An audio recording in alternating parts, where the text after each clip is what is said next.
العزيز العزيز الجبار المتكبر سبحان الله.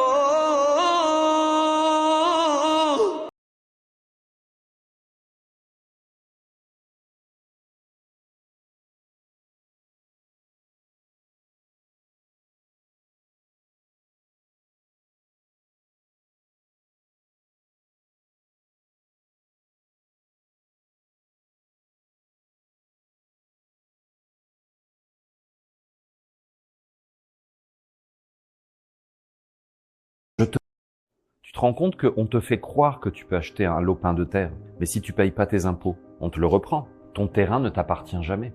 C'est une illusion. Il t'est prêté par le gouvernement pour que tu payes des taxes dessus. Tu te rends compte? Je veux bien te prêter, mais tu dois me payer en permanence. Super business plan, hein. Il y a juste à bosser le marketing et ça va marcher. Je te prête quelque chose. Par contre, tu devras me payer pour avoir le droit que je te le prête. Mais je te dis pas que je te le prête, je te dis que c'est à toi. Nous ne sommes pas propriétaires même d'un lopin de terre. Et en plus, si nous voulons construire une maison dessus, nous avons besoin d'une autorisation. Tu te rends compte? Tu as besoin d'une autorisation pour avoir une maison, pour avoir un toit sur la tête. Celui qui fait ça doit t'autoriser à vivre. Nous devons demander et obtenir le droit de vivre. Nous sommes dans un monde d'imitation même de la vie. Nous imitons la liberté, nous imitons l'autonomie, nous imitons le pouvoir, nous imitons la puissance, nous imitons la vie.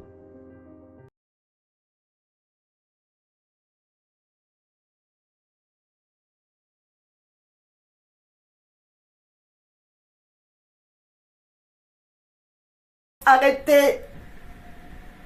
Parce que voilà comment ils sont en train d'atteindre les enfants de Dieu avec toutes ces choses-là, les perruques. Tu vas me dire, oui, tu pries, oui. Arrêtez. Surtout ne mettez plus à nos défunts,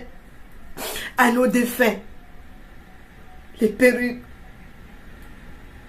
Là où je suis, je regrette pourquoi j'ai enterré ma mère avec une perruque sur la tête. Oh mon Dieu, qu'elle me pardonne. Anna, tu vas me croire ou pas? Je ne sais pas si ce sont mes pensées ou j'ai rêvé. J'en sais rien. Mais je vais partager ça avec vous. Au fait, aujourd'hui, dans mon sommeil, vous savez, toutes les femmes, elles ont des dressings. Dans mon dressing, il y a un coin, j'avais mis des têtes, des perruques. Alors, dans mon sommeil, je me trouve dans mon dressing. Et les têtes des perruques, et il y avait des postiches, tout ça là. Je vois tous les têtes des perruques, c'est des serpents. Et les postiches aussi, c'est des serpents. Qui tournaient. Je dis, mais ça c'est quoi ça? Dans mon sommeil. Je dis, mais ça c'est quoi? Je regarde, je suis dans mon propre dressing, dans ma maison. Je vois ça. Et je vois un homme qui me dit, suis-moi. Je suis ce monsieur, toujours dans mon sommeil. Et je me retrouve sur une côte. Je ne sais pas, colline ou montagne ou côte. Et je regardais tout le monde en bas. Moi, j'étais en haut. Je regardais tout le monde en bas. Et toutes les femmes qui avaient des perruques, qui avaient des tresses, des rastas, tout ça là. Et tous, c'était des serpents sur la tête. Donc, toute la ville, les enfants, tout le monde, c'était des serpents sur la tête. Et j'ai dit, mais ça c'est quoi? Je ne comprends pas. Qu'est-ce que vous voulez me faire comprendre? Ils m'ont dit, regarde là-bas. Je regarde de l'autre côté, je vois des femmes naturelles. Ils sont heureuses, ils chantaient, ils dansaient, ils étaient bien. Ah. Et je vois de l'autre côté, vous voyez, quand nos personnes décèdent, quand le jour de l'enterrement là, quand on part pour faire pour nettoyer nos morts, on a tendance de mettre à nos parents les perruques. S'il vous plaît, ne mettez plus les perruques. Ne mettez plus les perruques sur nos parents. Ne mettez plus, s'il vous plaît. Ce que j'ai vu, j'ai pleuré. J'ai pleuré. J'ai pensé à ma mère. J'ai pensé à ma mère. On l'a enterrée avec une perruque. J'ai pensé à ma mère. Je me suis dit, si je pouvais aller déterrer ma mère pour lui enlever la perruque, est-ce que ça va agir quelque chose? Est-ce que ça va faire quelque chose? S'il vous plaît, ne mettez plus les perruques à nos défunts. Ne mettez plus les perruques à nos défunts, s'il vous plaît. Parce que ce que j'ai vu aujourd'hui, c'est horrible. Horrible. Horrible. Nous les femmes, regardez, j'ai défait mes cheveux ce matin. Je dis, mais qu'est-ce que j'ai vu? Tous mes perruques, j'ai brûlé. Je dis, qu'est-ce que j'ai vu? Les femmes, s'il vous plaît. S'il vous plaît. S'il vous plaît, arrêtez de mettre les perruques. Les tresses de Rasta, arrêtez. Sous vos enfants, arrêtez. Parce que voilà comment ils sont en train d'atteindre les enfants de Dieu avec toutes ces choses-là, les perruques. Tu vas me dire, oui, tu pries, oui. Arrêtez. Surtout ne mettez plus à nos défunts.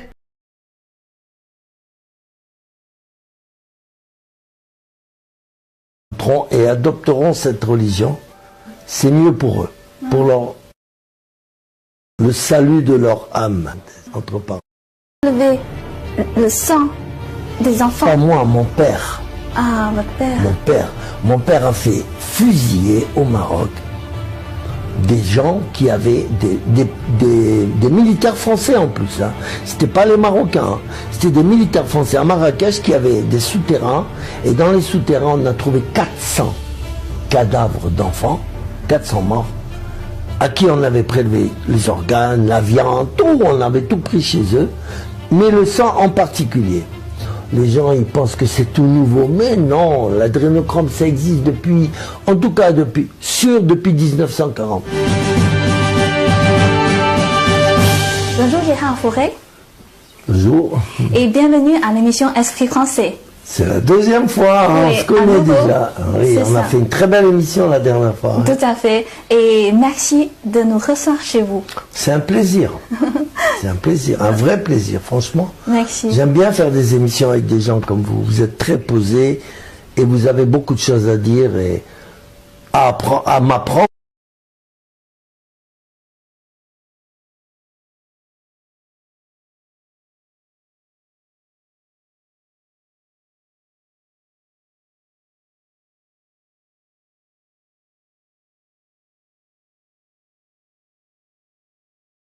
Enfants qu'on n'a pas le droit de toucher et en même temps la pédophilie. Aujourd'hui ça s'ouvre.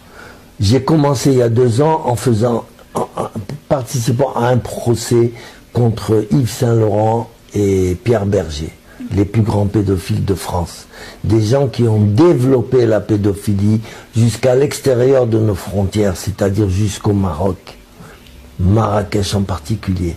D'accord, ils ont pollué le Maroc avec le sexe des enfants, ils ont pollué, ils ont, comme j'ai dit déjà dans un de mes livres ou dans certaines émissions, j'ai dit qu'ils ont réinstallé la colonisation, c'est une néocolonisation du Maroc par le biais du sexe, avec les enfants, je précise, parce que le sexe normal, c'est normal, bon, mais là c'est grave, là c'est la pédophilie. Bah justement, aujourd'hui notre sujet, c'est la pédophilie pédocriminalité. Ah, avec plaisir. Et ça tout d'abord, ah oui, absolument. Et tout d'abord, j'aimerais savoir, pour beaucoup de gens, pour nous, vous êtes avant tout un ex-dealer de drogue. Oui. Comment ça se fait que vous connaissez bien de ce domaine de pédocriminalité? Alors ça se fait, ben, j'ai pas trop envie de vous le dire parce que je le réserve pour mon tome 4, mais je vais quand même vous en parler un petit peu. Déjà, la pédocriminalité, en 86, on m'a volé mon enfant, mais c'était pas mon enfant biologique, mais c'était l'enfant de ma femme, c'est pareil.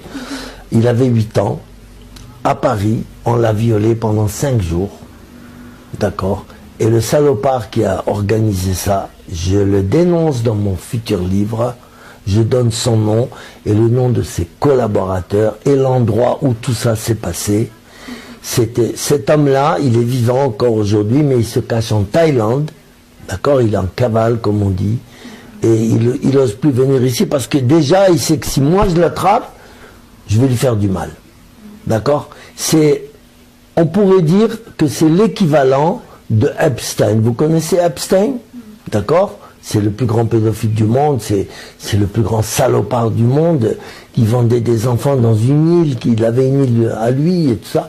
Lui, c'est le Epstein français. Et comme par hasard, il est toujours en liberté. Par contre, le policier qui le protégeait, je l'ai envoyé en prison. C'était le commissaire du 8e arrondissement de Paris.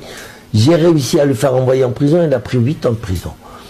Mais le vrai méchant, il est en Thaïlande, il se cache. Il est riche comme tout et tout, voilà.